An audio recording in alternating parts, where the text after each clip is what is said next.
Hey there, everyone. For a moment, just close your eyes and imagine we are in a magical forest.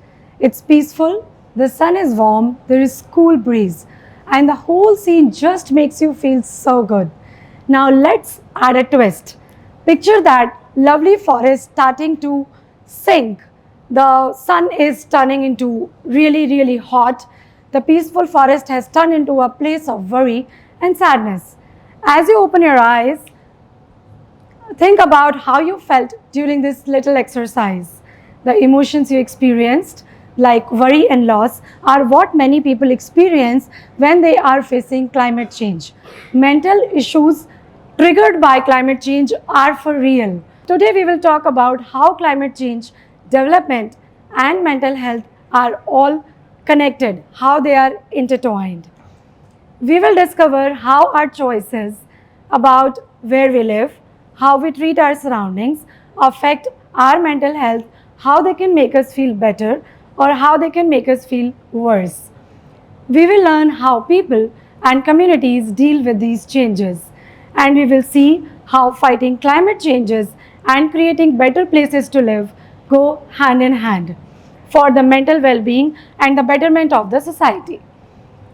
As we go on, remember the feelings that you were experiencing while you were in that forest because they are a reminder of why we need to take action. Now, let's dive deeper into how we are going to fit all these pieces together. The pieces of emotional effect caused by the climate change around us. Again, imagine you are a farmer who is in a region where you have been irrigating for a while, and this is how you know how to live. This is how you are raising your family. You have been dependent on rains for years, for generations, to feed your family, to take care of them. And suddenly, the rain patterns are changing. Sometimes there is a lot of rain, sometimes there is no rain. And the change in the pattern of the rain brings drought, it brings floods, and then you are not able to grow the crops, sell it off, and feed your family. That is definitely causing an uncertainty and taking you on a roller coaster. So, this roller coaster of stress is not good for your well being. The stress of not knowing whether your family will have enough to eat is a constant burden.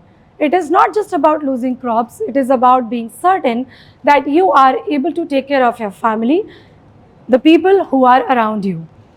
Today, if we consider the coast of Lakshadweep, where rising sea levels are becoming a constant case of worry, and people living there loving their beautiful ocean, and suddenly they are really worried if they would be able to live without the fear of getting drowned, without the fear of getting into floods. They worry about their homes, their belongings, and their families. This anxiety can lead to sleepless nights, in return triggering a lot of emotional stress. Now we consider Uttarakhand. The wildfires of Uttarakhand are a harsh reality. The loss of life is real. Families have lost their homes, whole families have been wiped out, and people have been worried for their future generations, their possessions, their homes. The trauma is not just from the fire itself, but from the loss, from the grief they face when they are losing a loved one. These are real stories from real people, and they are giving us a lot of inspiration because they are fighting, they are coming up, they are fighting with it, they are standing very tall. It's not just about environmental changes, it's not just about the fear, it is also about the stress or trauma that many people are experiencing. Now think about how this emotional turmoil affects entire communities. The stress of wondering whether you will have clean water, food, safe environment, a roof above your head, clean clothes to wear, to be able to send your children to school, it can be really overwhelming. These are the real and emotional costs of climate change, and they are as important as any other aspect of this issue. This is why I am here to talk about how we can connect climate change to mental health. As we continue, we will explore how these emotional challenges can be addressed while adapting to climate change and reduce the emotional stress and look towards a better well-being of the individuals. Now let's dive deeper into the communities and real people, how they are showing resilience and finding ways to cope up the emotional challenges of climate change. Imagine being in Tuvalu. Imagine being in Tuvalu, a tiny island. It is an island city which is just at the coast, and they are always with the fear of getting drowned. But instead of despair, they are trying to create floating gardens. They are teaching their children how to swim from a very tender age.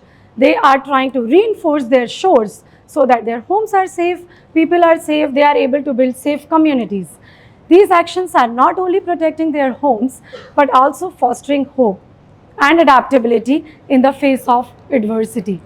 Now we move back to India. In India, where monsoon rains have become unpredictable.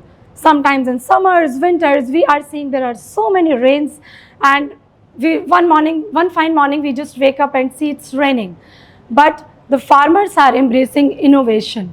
They are using weather data, more technologies to make planting and harvesting decisions, to send the crops to us so that we can feed. There is a better place for everybody. This is how technology can help us curb or combat climate change.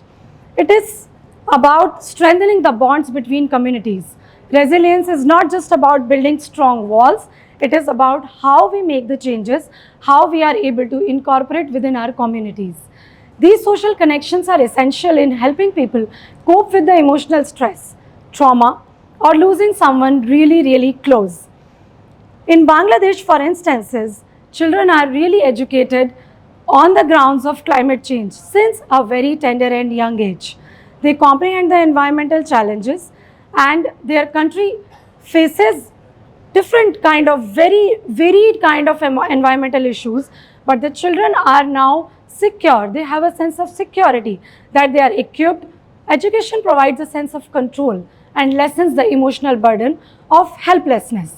These stories demonstrate that resilience is not a superpower, it's a quality we all can develop. It starts from the individual level.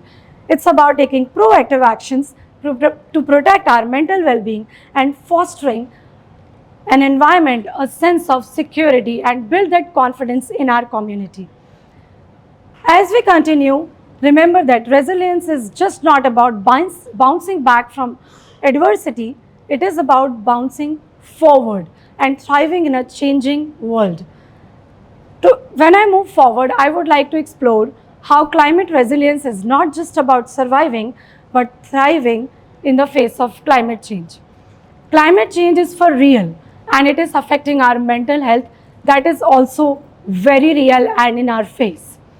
Now let's talk about how our response to climate change can play a crucial role in protecting our mental health. We have seen how people are being affected emotionally when they are losing a loved one, when they are losing their houses, they don't have anything to feed on. If we take the example of Netherlands, it is a country who knows how to live with water. So when we talk of floods, when we talk of a lot of water, it is really difficult to imagine how a country can survive like that. But Netherlands have built a network of dikes and levees to shield against sea level rises. It is not just about stopping floods, it is also about giving people a sense of security, safety, knowing their homes are safe. It reduces their stress, relieves their anxiety, and they are not in the constant threat of flooding. In parts of Africa, farmers are facing uncertain rains and drought, and we all are quite aware of it. They are learning drought-resistant farming techniques, they are conserving water and adapting their conservation techniques. By doing so, they are not only securing their food supply, but also alleviate the emotional stress of wondering if they have something to feed on, or if they will be able to sell their eels to earn some money to educate their children or give a financial stability to their family. When we talk about neighborhoods like New York, they have reimagined their urban landscapes. To harvest excess rainwater, they have parks, they have green spaces which are absorbing excess water, and they are creating spaces where elders can go and enjoy those green spaces. People can relax, connect with nature while saving their community and giving their people a better quality of life.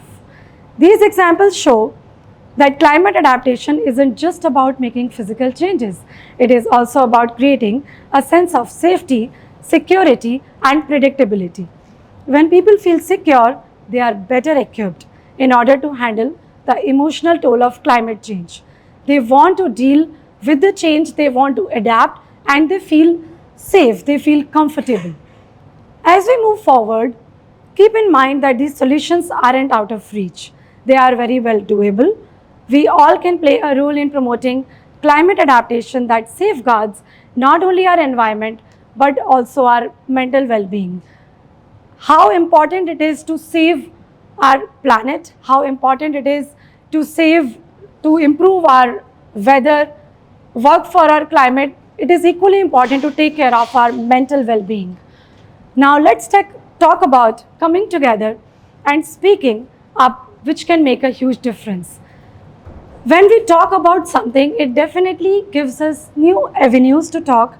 People listen to us, they come to us with more ideas, and there are many issues with respect to climate change that can be discussed, and we can educate our children, educate next generations about how to be more equipped. But it also creates a strong sense of togetherness. When communities come together, they talk, like the platform I am here today, I am talking about climate change. Even if any of you can take one bit from here and go to your home, talk to your friends, talk to your colleagues or people around you, and they are able to be guided in a better way where they can contribute to climate change, it would be worthwhile. So discussing, talking is really important. There are young people who march and speak up for environment. Their passion inspires others to join in. So when we talk about a topic like climate change and its adaptability, talking gives inspiration to other people that they should also come forward, talk about it, discuss about it, and do something for the society.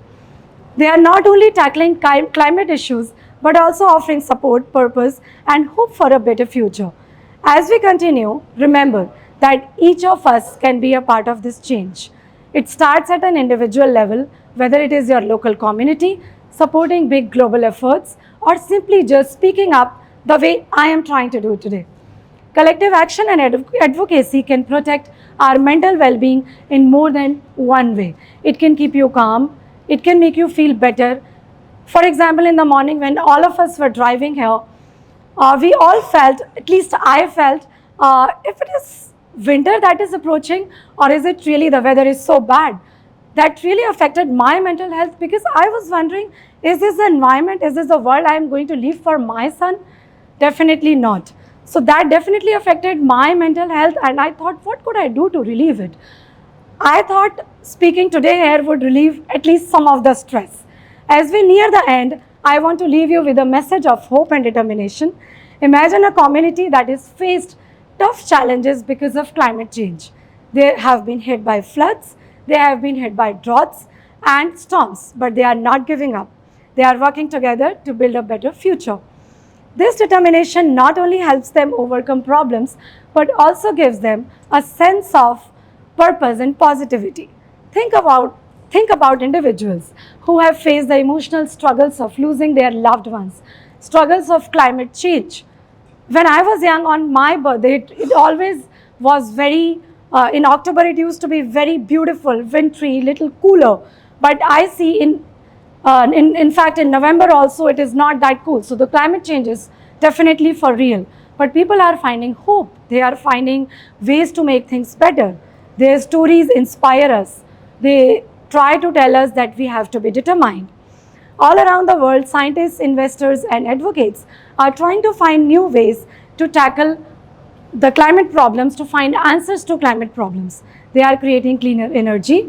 They are creating smarter technologies and rules that protect our planet. Their dedication proves that when people are determined, they can achieve greater things. The way Albert Einstein said, imagination is far better than education. So when you imagine things, when you think, what can I do to solve this problem? It is better than going and finding a book or trying to read it. I'm not denying the fact that education is equally important, but imagination paves way to new discoveries. Let's try to create a world where people's mental well-being is really important. As we finish this talk, remember that hope and determination are powerful. I would leave you guys with twin beacons of hope and determination, where we have the strength to deal with the climate change. The emotional toll of climate change is something we can work on together. We can protect our environment and people's mental health. Thank you for being a part of this journey. I really appreciate all of you being here with me today while I discuss climate change and its effect, a very important dimension, its effect on our mental health. I would leave you with a message of courage, of hope and determination as we move forward, working for a more sustainable and beautiful environment. Thank you guys. I am Surbhi Agarwal signing off for today. Thank you for listening to me.